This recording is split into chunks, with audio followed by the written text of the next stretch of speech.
For the last year, I have been growing and foraging 100% of my food. No grocery stores, no restaurants, not even a drink at a bar. Nature has been my garden, my pantry, and my pharmacy. I'm here in Orlando, Florida, and this abundant garden that I'm standing in right now, this was just a lawn like that when I started.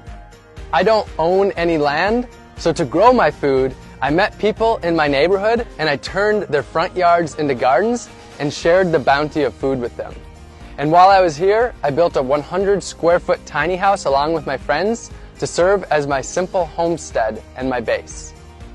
In my gardens, I grew over 100 different foods, dozens of different greens packed with nutrients, sweet potatoes, yam, and yucca for my caloric needs, delicious fruits like papayas and bananas, pumpkins, carrots, beans, and beets, so many vegetables, and herbs and peppers to flavor all of my meals.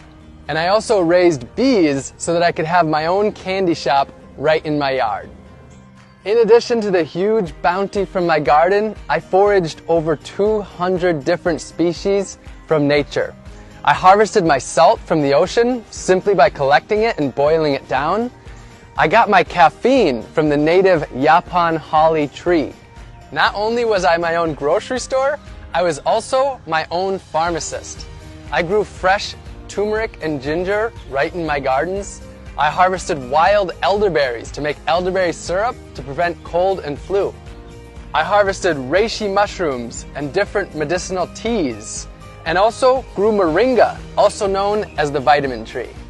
I cooked up dozens of different healthy meals, fermented veggies to make sauerkraut, and made delicious beverages like honey wine and ginger beer.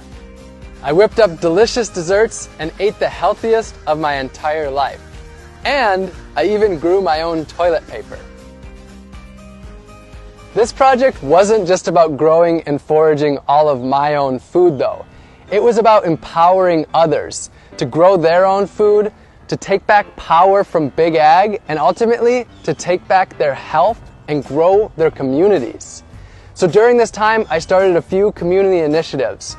We built 15 gardens for the people, planted over 200 community fruit trees, and sent out over 5,000 free seed packs to help others grow their own organic, healthy food. And I taught dozens of free gardening classes in my gardens to the people in my community.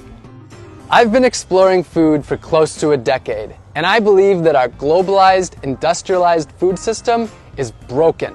This was my quest to see if I could step away from Big Ag and grow and forage every single bite of my food.